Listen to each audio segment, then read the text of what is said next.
வணக்கம்.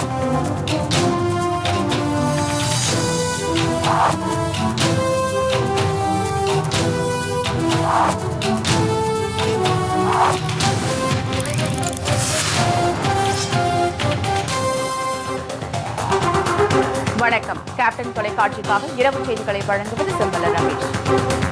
முக்கிய செய்திகள். அரசு பணிக்காக லட்சக்கணக்கில் பணத்தை கொடுத்து ஏமாற வேண்டாம். இளைஞர்களுக்கு தேமுதிக தலைவர் கேப்டன் விஜயகாந்த் வேண்டுகோள்.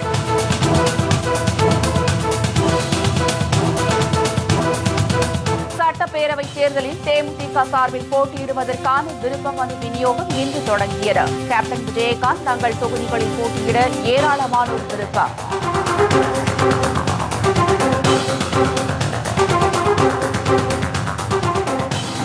தேர்தல் தோல்விக்கு பழிவாங்கவே நாடாளுமன்றத்தை செயல்பட விடாமல் ஒரு குடும்பம் தடுக்கிறது. காங்கிரஸ் தலைவர் சோனியா காந்தி மீது பிரதமர் மோடி குற்றச்சாட்டு.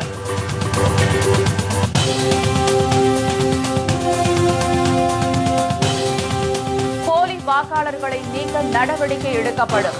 தமிழக தலைமை தேர்தல் அதிகாரி ராஜேஷ் லக்கானி உறுதி.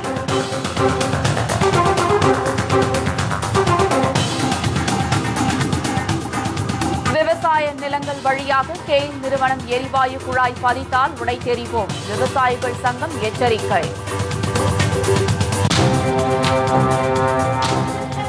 விரிவான செய்திகள்.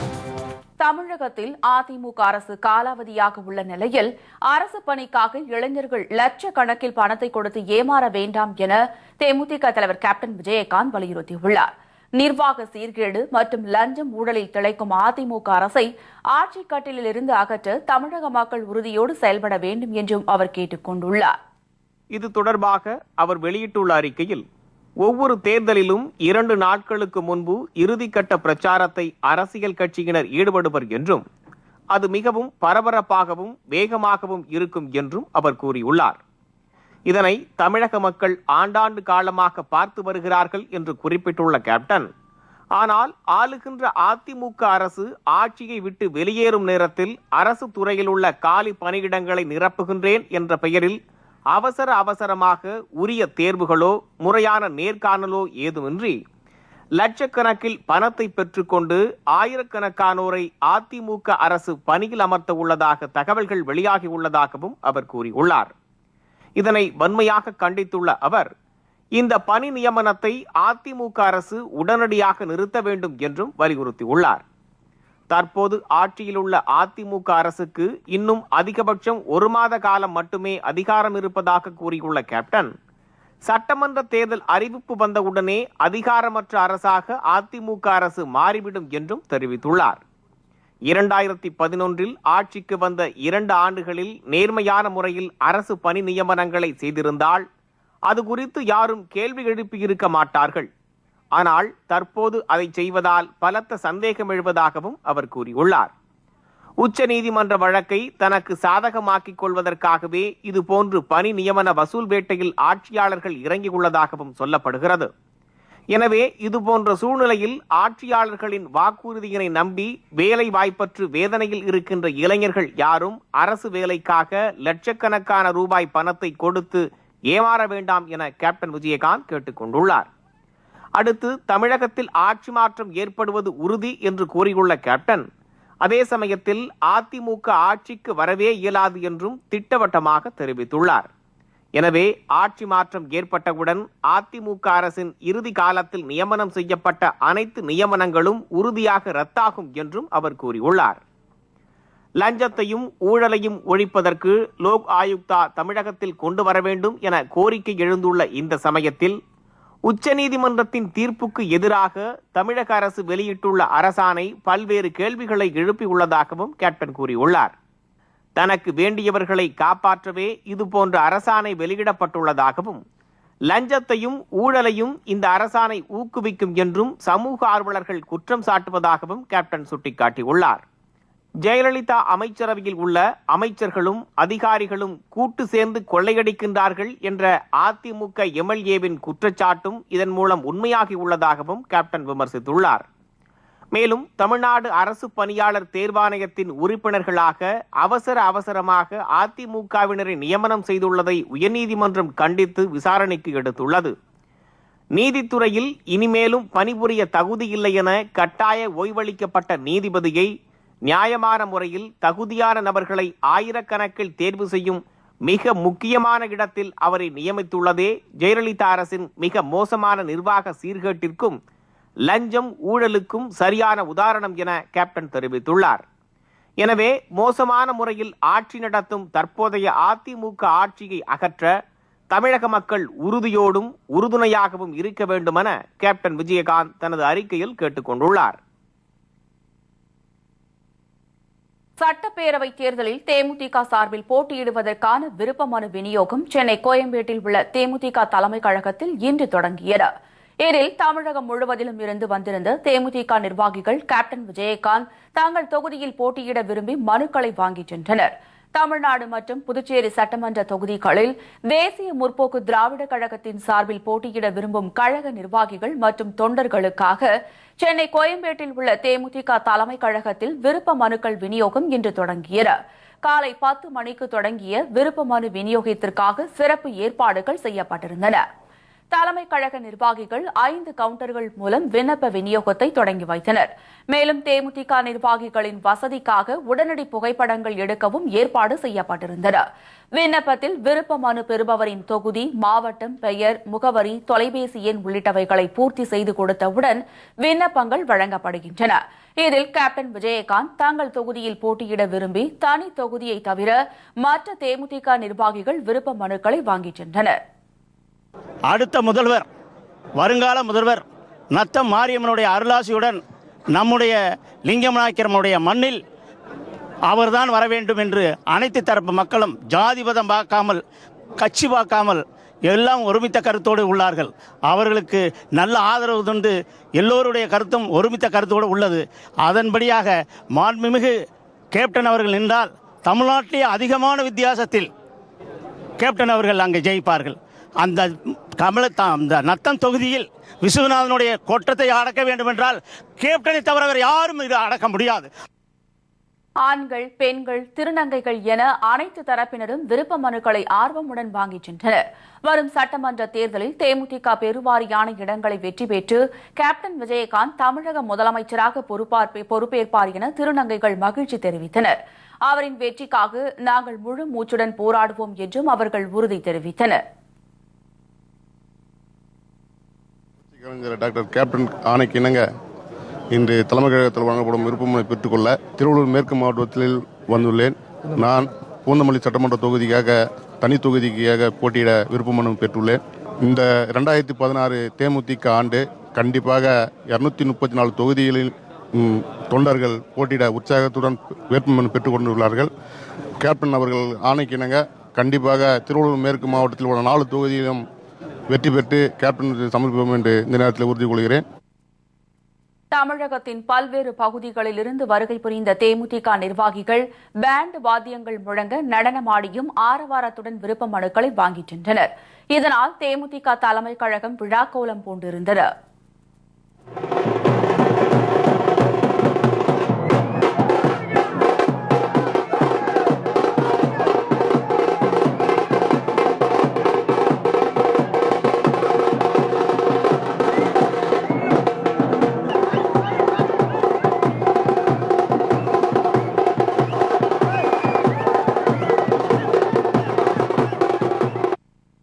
விருப்ப மனுக்களை பூர்த்தி செய்து இம்மாதம் 14ஆம் தேதி ஞாயிற்றுக்கிழமை மாலை 5 மணிக்குள் தலைமை கழகத்தில் ஒப்படைக்க வேண்டும் என்று அறிவிக்கப்பட்டுள்ளது.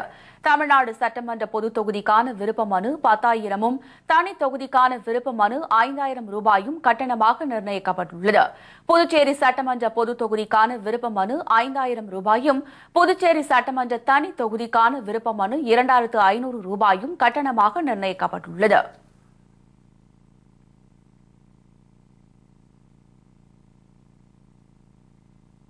தேர்தல் தோல்விக்கு பழி வாங்கவே நாடாளுமன்றத்தை செயல்பட விடாமல் காந்தி குடும்பம் இடையூறு செய்கிறது என்று பிரதமர் மோடி குற்றம் சாட்டியுள்ளார். அஸ்ஸாமில் நடைபெற்ற விழாவில் பேசிய பிரதமர் மோடி 2014 நாடாளுமன்ற தேர்தலில் தோல்வியடைந்ததற்கு பழி வாங்கவே சோனியா காந்தி மற்றும் ராகுல் காந்தி நாடாளுமன்றத்தை செயல்பட விடாமல் தடுப்பதாக குற்றம் சாட்டினார். இதனால் ஏழைகளுக்கு பயன்தரும் வகையிலான அனைத்து மசோதாக்களும் தாக்கல் செய்யப்பட முடியாத நிலை உள்ளது என்று மோடி தெரிவித்தார். ஜிஎஸ்டி மசோதா உள்ளிட்ட முக்கிய மசோதாக்கள் வரும் பட்ஜெட் கூட்டத்தொடரின் போது தாக்கல் செய்யப்படும் என்று அவர் தெரிவித்தார். மேலும் இந்தியாவின் வடகிழக்கு மாநிலங்களுக்காக புதிய வளர்ச்சி திட்டம் செயல்படுத்தப்படும் என்றும் பிரதமர் நரேந்திர மோடி கூறினார்.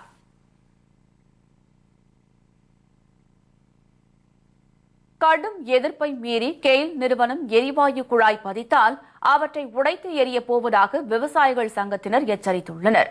ஈரோட்டில் செய்தியாளர்களிடம் பேசிய விவசாயி சங்கங்களின் கூட்டு இயக்கத் தலைவர் தெய்வ சிகாமணி இந்த எச்சரிக்கையை விடுத்துள்ளார். விளைநிலங்கள் வழியாக எரிவாயு குழாய் அமைக்க எக்காரணத்தை கொண்டும் அனுமதிக்க மாட்டோம் என்று அவர் திட்டவட்டமாக தெரிவித்துள்ளார். விவசாயிகளின் கோரிக்கைகளை தெரிவிக்க பலமுறை முயற்சித்தும் முதலமைச்சரை சந்திக்க முடியவில்லை என்று அவர் கூறினார். இன்றைய சூழ்நிலையில் விவசாயம் மிகவும் பாதிக்கப்பட்டு விட்டது. எங்களால் வாங்கிய கடனையோ வட்டியோ திருப்பி செலுத்த முடியவில்லை. விவசாயிகள் இனி கொடுக்கப்பட்டுள்ள நடைமுறையில் உள்ள கடன்களையோ தவணை தவறிய கடன்களையோ நிச்சயமாக செலுத்த முடியாது. செலுத்துகிற சக்தி அவர்களுக்கு கிடையாது. எங்கள் விவசாயிகள் கடனை திரும்ப கட்டமாட்டார்கள். ஆகவே அரசாங்கம் ரத்து செய்வதை தவிர மத்திய மாநில அரசுகளுக்கு வேறு வழி கிடையாது. வரும் 19ஆம் தேதி ஈரோட்டில் நடைபெறவுள்ள கடன் விடுதலை மாநாட்டில் தமிழ்நாடு காங்கிரஸ் கமிட்டி தலைவர் EVKS இளங்கோவன், மதிமுக பொதுச் செயலாளர் வைகோ உள்ளிட்ட பல்வேறு கட்சித் தலைவர்கள் கலந்து கொள்வார்கள் என தெய்வ சிகாமணி கூறினார்.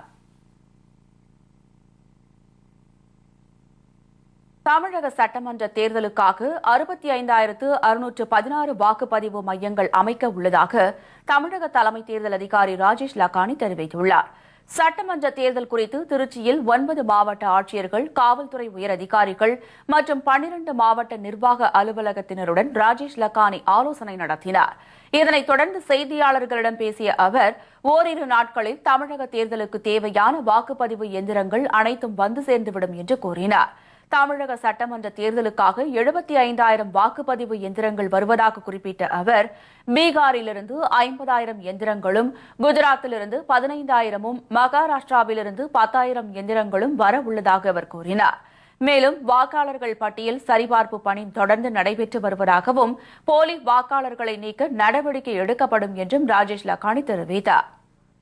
நமக்கு மொத்த மாநிலத்தில் அலாட் பண்ணது 75,000. அதில் 50,000 EVM பீகார் மாநிலத்திலேருந்து, 15,000 குஜராத் மாநிலத்திலேருந்து, 10,000 மகாராஷ்டிரா மாநிலத்திலேருந்து நமக்கு அலாட் பண்ணியிருக்காங்க. அது இப்போ வந்து கொண்டு இருந்திருக்கு. 2 நாளில் முடிஞ்சு மண்டேலேருந்து அது சரி பார்க்குறது பணி. வந்த மெஷின் ஏற்கனவே வேற எலெக்ஷனில் பயன்படுத்திருக்காங்க. ஸோ அது சரி பார்க்குறது இப்போ சரியாக இருக்கா, பட்டன் எல்லாம் வேலை செய்தா அது பார்க்குறது பண்ணி ஆரம்பிக்கும். தபால் வாக்குகள் முழுவதுமாக பதிவாவதை உறுதி செய்ய நடவடிக்கை எடுக்கப்படும் என்றும், தேர்தல் பணியில் நேரடியாக சம்பந்தப்பட்டுள்ளவர்களுக்கு மட்டுமே தபால் வாக்கு வசதி அளிக்கப்படும் என்றும் ராஜேஷ் லக்கானி கூறினார். ஜம்மு காஷ்மீர் மாநிலம் சியாச்சின் மலைப்பகுதியில் ஏற்பட்ட பனிச்சரிவில் சிக்கி உயிரிழந்த 10 ராணுவ வீரர்களில் 4 பேர் தமிழகத்தைச் சேர்ந்தவர்கள் என தெரியவந்துள்ளது. கடல் மட்டத்திலிருந்து சுமார் 20,000 அடி உயரத்தில் உள்ள சியாச்சின் மலைப்பகுதியில் கடந்த சில நாட்களுக்கு முன்பு ரோந்து பணியில் ஈடுபட்டிருந்த ராணுவ வீரர்கள் 10 பேர் பனிச்சரிவில் சிக்கிக் கொண்டனர். இதனையடுத்து அவர்களை தேடும் பணி தீவிரமாக நடைபெற்று வந்தது.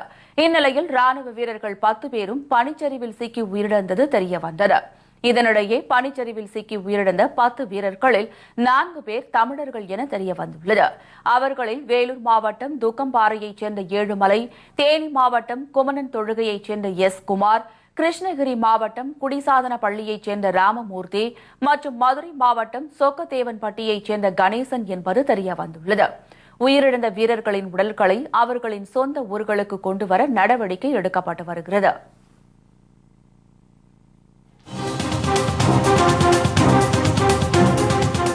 வெள்ள நிவாரண நிதி கேட்டு பல்வேறு இடங்களில் பொதுமக்கள் போராட்டம், அதிகாரிகளால் அலைகழிக்கப்படுவதாக குற்றச்சாட்டு.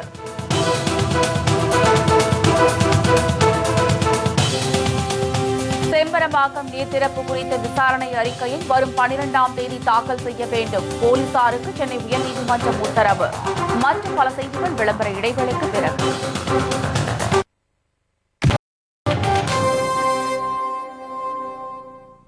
செய்திகள் தொடர்கின்றன. வெள்ள நிவாரண நிதி வழங்காததை கண்டித்து தமிழகத்தின் பல்வேறு இடங்களில் பொதுமக்கள் ஆர்ப்பாட்டத்தில் ஈடுபட்டனர். மழை வெள்ளத்தால் பாதிக்கப்பட்ட மக்களுக்கு நிவாரணமாக 5000 ரூபாய் வங்கிக் கணக்கில் வரவு வைக்கப்படும் என்று தமிழக அரசு அறிவித்தது. ஆனால் பல்வேறு இடங்களில் வெள்ள நிவாரண நிதி கிடைக்காததால் சாலை மறியல் உள்ளிட்ட போராட்டங்களில் மக்கள் ஈடுபட்டு வருகின்றனர். இந்நிலையில் பொன்னேரி அருகே உள்ள திருவேங்கடாபுரத்தில் வசிக்கும் மக்கள் கிராம நிர்வாக அலுவலரின் அலுவலகத்தை முற்றுகையிட்டு தர்ணா போராட்டத்தில் ஈடுபட்டனர். அப்போது தமிழக அரசை கண்டித்து கண்டன கோஷங்களை எழுப்பினர்.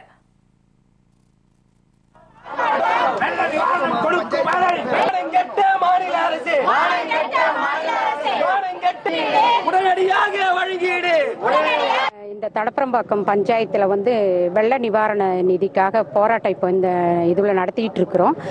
அப்படின்னு சொன்னாக்கா இங்கே மொத்தம் 2800 கார்டுகள் இருக்குது. ஆனால் 1000 பேருக்கு கூட இன்னும் அந்த வெள்ள நிவாரண நிதி கொடுக்கவே இல்லை. பேங்க்குக்கு போய் கேட்டோம்னா இங்கே வரலாமா, நீங்கள் ஆர்டிஓ ஆஃபீஸ் போங்கன்னு சொல்கிறாங்க. ஆர்டிஓ ஆஃபீஸ் போன உடனே என்ன சொல்கிறாங்க, ஏடிஎம்ல போய் பாருங்க கண்டிப்பாக வந்துட்டு இருக்கோம் அப்படின்னு சொல்கிறாங்க. அதை நம்பி பார்த்தீங்கன்னா இந்த ஏழை மக்கள் ரொம்ப இந்த 1.5 மாசமா அலைஞ்சி அவங்கவுங்க சோர்ந்து போய் நின்றுட்டாங்க. இதேபோல் திருவொற்றியூர் காந்திநகர பகுதியில் வசிப்பவர்கள் வெள்ள நிவாரணம் உடனடியாக வழங்க வலியுறுத்தி சாலை மறியலில் ஈடுபட்டனர்.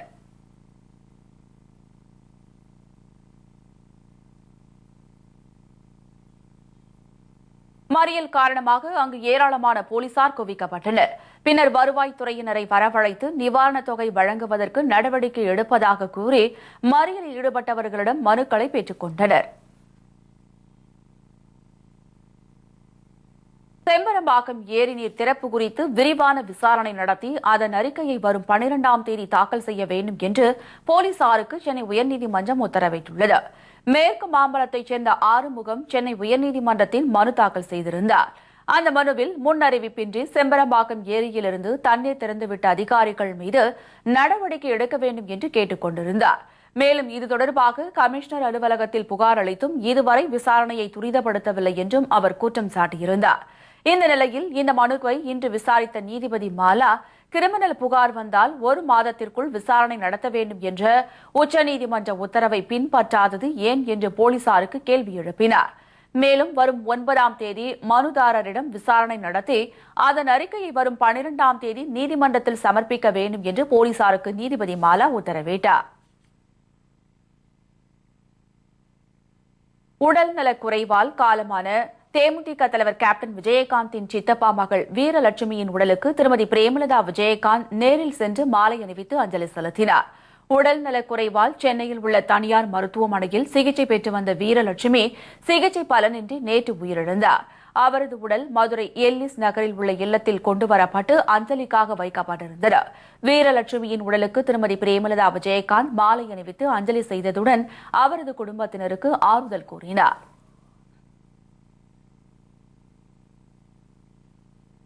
செங்கல்பட்டு தேமுதிக சட்டமன்ற உறுப்பினர் அனகை முருகேசன் தொகுதி மேம்பாட்டு நிதியிலிருந்து கட்டப்பட்ட பல்வேறு கட்டிடங்களை இன்று திறந்து வைத்தார்.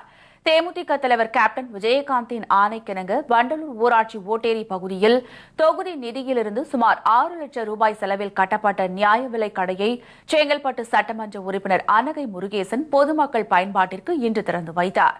தொடர்ந்து அங்குள்ள அரசு மேல்நிலைப் பள்ளியில் 6 லட்சம் ரூபாய் செலவில் கட்டப்பட்ட கணினி கட்டிடத்தையும், அரசு ஆரம்ப பள்ளியில் 10 லட்சம் ரூபாய் செலவில் கட்டப்பட்ட புதிய கட்டிடத்தையும் அனகை முருகேசன் திறந்து வைத்தார். இதேபோல் 22 லட்சம் ரூபாய் செலவில் புதிய பள்ளி கட்டிடத்திற்கான அடிக்கல் நாட்டு விழாவில் அவர் கலந்து கொண்டார். இந்த நிகழ்ச்சிகளில் தேமுதிக நிர்வாகிகள் ஏராளமானோர் கலந்து கொண்டனர். காஞ்சிபுரம் மாவட்டம் திருக்கழுங்குன்றம் அருகே நடைபெற்ற தேமுதிக மகளிரணி ஆலோசனைக் கூட்டத்தில் காஞ்சிபுரம் மாநாடு குறித்து ஆலோசிக்கப்பட்டது. தேமுதிக மாநில மாநாடு வரும் 20ஆம் தேதி காஞ்சிபுரத்தில் நடைபெறுகிறது. இதனை முன்னிட்டு மாநிலம் முழுவதும் உள்ள தேமுதிகவினர் தீவிர ஆலோசனையில் ஈடுபட்டு வருகின்றனர். அந்த வகையில் திருக்கழுங்குன்றம் அருகே உள்ள அகதீஸ்வரர் மங்கலத்தில் காஞ்சி தெற்கு மாவட்ட செயலாளர் தங்கபாண்டியன் தலைமையில் மகளிரணி செயலாளர் கலைச்செல்வி முன்னிலையில் ஆலோசனைக் கூட்டம் நடைபெற்றது. இதில் மாநில மகளிரணி செயலாளர் சிவகாமி முத்துக்குமார் மற்றும் துணை செயலாளர் சுபமங்கலம் ஆகியோர் கலந்து கொண்டு மாநாட்டிற்கான ஏற்பாடுகள் குறித்து ஆலோசனைகளை வழங்கினர். மாநாட்டில் பெருந்திரளாக பெண்களை அழைத்து செல்வது குறித்து ஆலோசிக்கப்பட்டது. 2021 ஆம் ஆண்டிற்கான 12th வகுப்பு பொதுத் தேர்வு முடிவுகள் வெளியாகியுள்ளன. 12th வகுப்பு பொதுத் தேர்வில் 90% தேர்ச்சி பெற்றவர்களுக்கு 1,00,000 ரூபாய் பரிசுத் தொகையும், 10th வகுப்பு பொதுத் தேர்வில் 90% தேர்ச்சி பெற்றவர்களுக்கு 1,00,000 ரூபாய் பரிசுத் தொகையும் வழங்கப்படும். நாகர்கோவில் அருகே புகார் மீது நடவடிக்கை எடுக்க உதவி ஆய்வாளர் 50,000 ரூபாய் லஞ்சம் கேட்பதாக அதிமுக பெண் நிர்வாகி ஒருவர் காவல் கண்காணிப்பாளரிடம் புகார் அளித்துள்ள சம்பவம் பெரும் பரபரப்பை ஏற்படுத்தியுள்ளது. கன்னியாகுமரி மாவட்டம் பூதப்பாண்டி அருகே துவரங்காடு பகுதியைச் சேர்ந்தவர் ஜெயின் நடராஜன். அதிமுக நிர்வாகியான இவர் உறவினர் ஒருவர் பணம் மோசடி செய்ததாக நாகர்கோவிலில் உள்ள அனைத்து மகளிர் காவல் நிலையத்தில் புகார் அளித்தார். ஆனால் அங்கு உதவி ஆய்வாளராக இருக்கும் சாந்தி புகார் மீது நடவடிக்கை எடுக்காமல் தனக்கு லஞ்சமாக 50,000 ரூபாய் தர வேண்டும் என்றும், இல்லை என்றால் எதிரிகளை வைத்தே உன்னை கொலை செய்து விடுவதாக மிரட்டியதாக கூறி மாவட்ட காவல் கண்காணிப்பாளரிடம் ஜெயின் நடராஜன் புகார் மனு அளித்துள்ளார். 5 லட்சத்துக்கு மேலே பொருட்களை கொண்டு என் தங்கை வீட்டில் ஒப்படைச்சிருந்தேன். அந்த தங்கை வீட்டில் போய் கேட்க போனதுக்கு அவங்க என்ன கொலை மிரட்டல் விடுத்து என்னை அடித்து வெளியே அனுப்பிட்டாங்க. என்னை தகாத வார்த்தைகளால் திட்டினாங்க. அதற்காக நான் மனு கொடுத்தேன். விசாரணைக்கு போனப்போ சாந்தின்னு ஒரு மேடம் இருந்தாங்க. அவங்க என்னை கூப்பிட்டு என்னுடைய மனு மீது எந்த விசாரணை எடுக்கலை. அவங்க 50,000 ரூபாய் லஞ்சம் கேட்டு அப்படின்னா அவங்க விசாரணை செய்கிற மாதிரி இருந்தாங்க. என்னுடைய எதிராளிகள் மேலே ஏதோ தகாத காரியத்துக்காக விசாரணை பண்ணிட்டு இருந்தாங்களே தவிர என்னுடைய குற்றப்புகார் படித்து எதுவும் அவங்க டிஸ்கஸ் பண்ணவும் இல்லை, எங்கிட்ட கேட்கவும் இல்லை. உதவி ஆய்வாளர் மீது நடவடிக்கை மேற்கொண்டு தனக்கு நியாயம் கிடைக்க வழிவகை செய்ய வேண்டும் என அவர் கண்ணீர் மல்க கோரிக்கை வைத்தார். இந்த சம்பவம் அங்கு பெரும் பரபரப்பை ஏற்படுத்தியது. கண்கவர் கலை நிகழ்ச்சிகளுடன் தொடங்கியது தெற்காசிய விளையாட்டுப் போட்டி. விவரம் இடைவேளைக்கு பிறகு.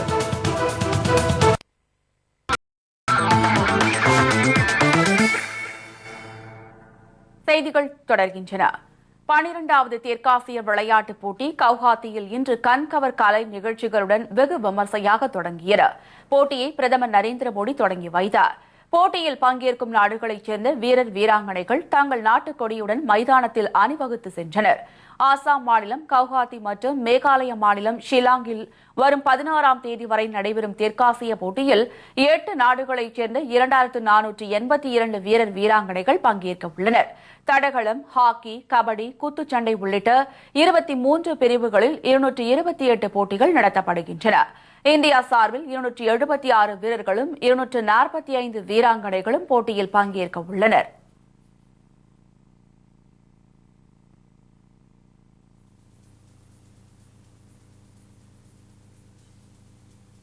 இத்துடன் செய்திகள் நிறைவடைகின்றன. மீண்டும் செய்திகள் இரவு 10 மணிக்கு. செய்திகளை உள்ளது உள்ளபடி உடனுக்குடன் தெரிந்து கொள்ள நமது கேப்டன் நியூஸ் தொலைக்காட்சியை பாருங்கள். வணக்கம்.